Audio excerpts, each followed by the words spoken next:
What is a dark night of the soul? How do you know you're having one? What are you going to do about it? And what's on the other side of dark night of the soul, which can feel like the absolute worst entire time of your life? A dark night of the soul is a breakdown of the fabric of your reality as you know it. It is a very painful and very confronting experience where all of who you thought you were strips away so that you can become who you truly are. A dark night of the soul can be precipitated by the death of a family member, a divorce, a loss of a child, breakdown of any other kind of relationship, the loss of a job. There are so many things that can be the catalyst to a dark night of the soul. And it takes you to the deepest, darkest depths of yourself so that you can be reborn as a version of you that you couldn't even imagine. So what are the kinds of things that happen in a dark night of the soul? Well, you will more than likely cry. You will cry so uncontrollably. You will cry tears that you didn't even know it was possible to cry. That's one of the first signs. Feeling depressed, feeling lonely, feeling isolated, feeling all of the emotions at once, a very discombobulating, disorienting feeling. I went through a dark night of the soul myself this year, and I genuinely didn't know if I was going to make it through. It was so confronting, so deep and so heavy for me that it took me to the edge of my sanity. And there was many times within my own dark night of the soul where I actually wondered, am I going to survive this? Am I going to make it through this journey?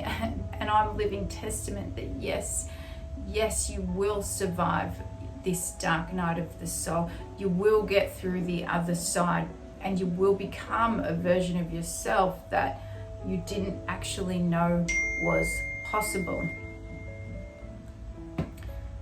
So I'd had an awakening many years before, in 2012, 2013. My first awakening was a very visceral, full body Kundalini awakening that, when I look back on it, really woke me up out of the matrix, woke me up out of the paradigm that I had been programmed, and I had been going through life completely, totally and utterly asleep. And it was a full body, extreme Kundalini sensations, vibrations, energy moving up my spine through my different chakra points. And that awakening would last for longer than 2 whole years. And in that awakening, I discovered, eating organic food, drinking structured hydrogenated water, becoming more conscious of the products I was putting on my skin, in my body. But I kind of became like the consciousness police, like I'm better than everyone else because I'm awake and they're not. So, it really stepped into this moment of having a spiritual ego about the journey I had been on. So the second awakening would come and absolutely blow me off my feet, which came with a dark night of the soul.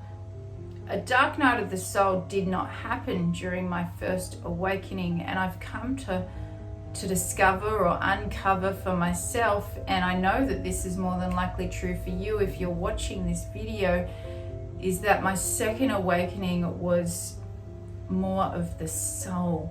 It was an awakening and a remembering of my soul and who I am and what I'm here for and who I'm here to serve.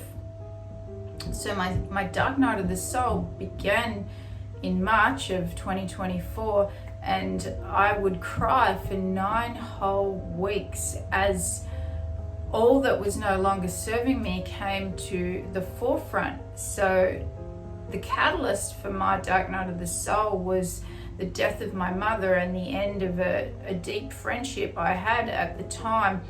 And the combination of those two things, along with the fact that I had built a thriving business and my income had transformed, created the perfect environment or recipe, let's say, for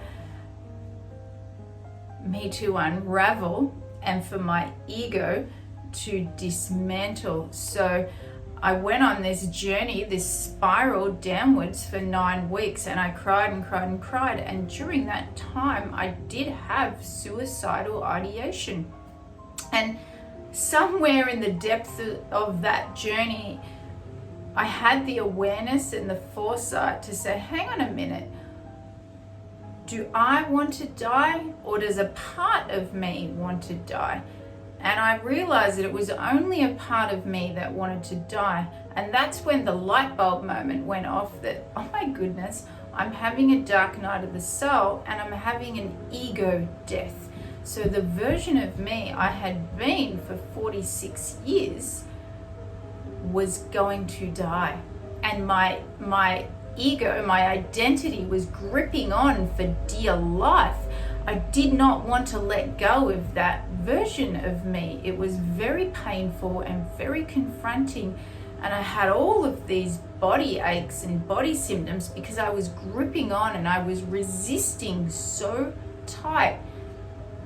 And it was a very, very painful journey. So if you find yourself in this place, if you find yourself in a very painful, crying constantly, very discombobulated, you've experienced loss of some kind, whether it's the end of a marriage, the loss of a child, a relationship, friendship, a job, you're going through a twin flame experience, something acts as a catalyst. You're trying for a baby and you can't, some kind of long fertility journey, something acts as a catalyst for change and for growth. So stick with it. If you find yourself in this place, it does get better. On the other side of this, I can promise you that your life is about to change and transform in ways that you never felt or thought were possible. A dark night of the soul is a gift to your awakening and to the expansion of your consciousness. Now, during my first awakening in 2012, 2013, 2014, I got sort of caught up in the whole 5D, light codes, all of that kind of stuff. And I'm not saying that that's not real or it doesn't exist, but it doesn't matter. It's all just dogma and labels for the expansion of consciousness. And the expansion of consciousness and manifestation and the life that you want to create for yourself happens in the now moment. So we have to focus on the present if we want to expand and grow. And it can be a very difficult thing to do, to be in the present when your present moment is less than desirable. In my case, I have a 4.5-year-old son. He has some incredible behavioral challenges. My mum had died. All of the help that I had just fell away. I was having a very difficult time getting care for my son. I wasn't able to serve my community and my business the way I wanted to, and I wanted to be anywhere other than my present moment. But the present moment is where the magic happens. The present moment is where the gifts of expansion will come for you. So, what are the signs that you're in a dark night of the soul? Well, uncontrollable crying is definitely a sign. Feeling incredibly discombobulated, disoriented, depressed, sad. You don't want to go out. You feel very lonely. And there's a restlessness that you can't put your finger on because you're not the person that you once were, and you're not the person that you're becoming. So It's a very uncomfortable feeling of being in limbo. You're like in a limbo state.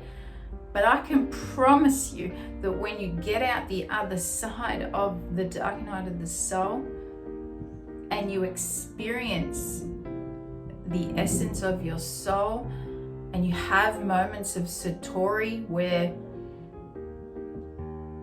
you can feel the love of your soul, that's when you'll know that your consciousness is expanding. A dark night of the soul is your greatest gift and the ally in your ascension and the evolution of your soul. You've got this. You are one of the very lucky few who gets this experience to evolve and expand in this way. So if you found yourself led to this video and you've watched this far, then I know that you're on the planet for something really damn exciting, and it's your time to shine. It's your time to step up and become and be the version of you who you already are. You already are. You're already here. There's nowhere to go and nowhere to be. There's just to experience the essence of your soul.